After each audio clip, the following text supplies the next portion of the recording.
Got to get the glasses on for this one.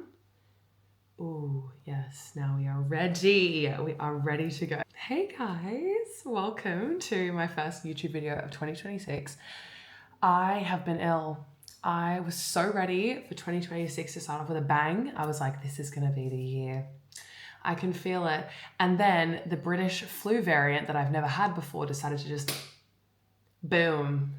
And I've been knocked out for a couple of days, but it's actually worked in my favor because this is where the idea for this video came from. I've been stuck in bed for the past couple of days and I have been trying to purposely consume. For this video, I wanted to talk about a singular article that I read on Substack. Okay, everyone's going on about Substack.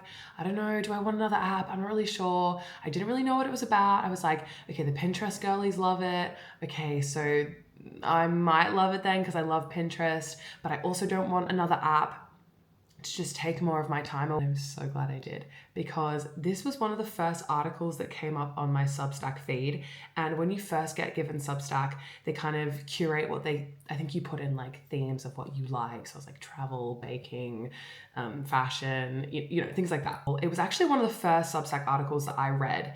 And I kind of sat there a little gagged. I was like, one, how did you understand all the thoughts that were going around in my head? And two, how did you write it in this beautiful way, in a little package that is just like, here, just take this, you'll understand it and everything will make sense. I read it in the evening and I woke up still thinking about it the next day and I was like, right, I am going to make a series on my channel where I read some of my favorite Substack, a little bit of a tongue twister, Substack articles that stick with me and really make me think and question the world around me, because I think we need more of that. Let's get into the video. Fucking cunty is the image she chose to put with this essay. Like, I'm obsessed with this. I am her. She's just like looking with dread as all these women are like, oh, this is just, and she's just like, get me out of here. I love it. I think the art of reading things aloud has been lost. There, I said it. This is The Hunger to Be Everything. First, a quote that starts this essay piece, and I'll link it here. Oh, to wake up grateful for the pulse in my neck, to meet the mirror without dread. I need to be enough for myself. Boom. Straight in. That is the essence of the piece we are about to read. How lost we are in the virtuality of life. They told us we were lucky to live in an era of endless doors, of infinite selves waiting to be summoned with a scroll, a post, or a step-by-step transformation. But no one warned us of the disease it carries, of how much possibility can fray the edges of a person. Can we just talk about that? Possibility can fray the edges of a person. Oh, that's so beautiful. I just love that image of like a human as like a piece of like fabric, and slowly it's being like frayed by everything we're consuming, and we're like slowly losing ourselves, like the body of ourselves. Oh, stunning. I was already gripped at this point, if you can not tell already. Our skin aches for mornings that begin with the light of dawn and not that of a screen. Before our feet touch the earth, our eyes have already wandered into someone else's world. We didn't notice when we stopped living and began watching others. We've become spectators of everyone and participants of nothing in our own. Crazy. We compare the raw underbellies of our own existence to another's highlight reel. Our hopes now bloom from envy and our bodies grow estranged.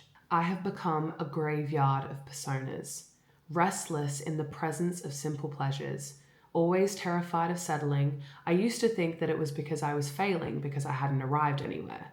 But I've simply been lost in a contradiction of different maps, wandering too many paths.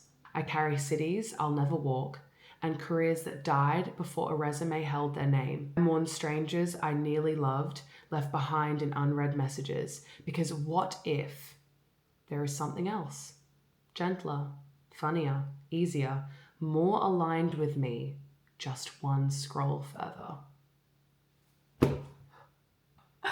Are you kidding me? Are you kidding me? Like, I was like, I need to reread that. Is there something more aligned with me, just one scroll further? I carry cities I've never walked. Like, oh, I'm mourning these places I haven't been to yet because everyone else has been to them and I see it as a failure because everyone else has, but I haven't. Crazy. Careers that died before a resume held their name. Like, you see all these other career choices that people are making, inundating you with the highlights of how amazing their thing is, that the choices of possibilities of careers becomes too much. Oh, what if I did that? It looks so amazing, their career. Those things they're achieving, you don't see the graft, you don't see the failure, the struggle, the difficulty. Let's continue because I could just go on about those paragraphs for ages. I am so exhausted by this constant orbit around potential, this slow bleeding of meaning, a daily flirtation with who I am not, what I don't have, and what I haven't done. Somewhere along the way, I've stopped asking what I wanted and started asking what would look impressive. What society worships shifts so quickly that mentally it becomes unstable when worth is measured by trend. They said choice would taste like freedom, but not that it's an addictive sweetness, one that rots the stomach until even our gut instincts lose sense of direction. We do not suffer from an abundance of options, we suffer from a lack of commitment. And I do not want more doors. I want to walk through one without looking back. I want to love something long enough to feel it love me even in return. I want to lay foundations on an imperfect soil and call it home anyway. But I have lost myself in a million other people. I am no longer fluent in my own language. I have consumed so many dreams that weren't mine, I don't recognize the hunger of my own longing. This isn't freedom, it's erosion. It's a slow disintegration of self beneath the illusion that we can be anything, everything, all at once. People do things just because everyone else is doing them is a erosion of self. That is what makes people feel lost, is because there is so much choice and an abundance of what you can be in this world that it kind of rots your sense of becoming, because you're trying to become so many different things at once. Instead of just going, right, I'm going to strip everything back. I'm going to try this first. And I'm really going to stick at it and I'm really going to try. Instead of just consuming. Being lost in your 20s is like the most pivotal part of being in your 20s. You're like, what am I doing? What am I going to do in this world? I don't know. Okay, I'm just going to try a million things. I want to be. Someone tell me what I want to be. And I think that's the problem, is because we consume so much and we see so many trends go in and out so fast. We try and keep up with this person that we want to become, that looks good, that appears good, that seems to have everything together. We don't ever stop to think about, what do I actually want my life to look like, me, Ella, on this planet? If I die tomorrow, am I serving the life that I want, that I genuinely want to lead? What do I like? What do I like? In not what people are telling me to like that's popular. What do I actually like? I'm only 23 and I'm already grieving a life I have been disloyal to.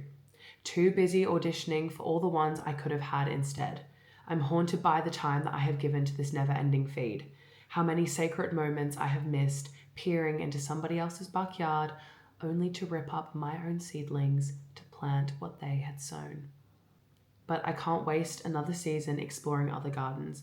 I want to return to my own, to tend it, to nurture it, to reap the fruits of my efforts. What if I told you this hunger to endure everything, this ceaseless reaching, is the need to feel something more? It's not curiosity, but self-exile. Somewhere along the way, you began to believe that living meant becoming exceptional, being seen, being chosen, that it meant consuming everything the world offers. But here's the but. Here's the turnaround.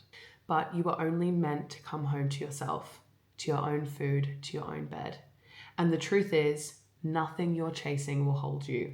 Not the success, not the admiration, not even the healing. Because the moment you are finally still, you will hear it.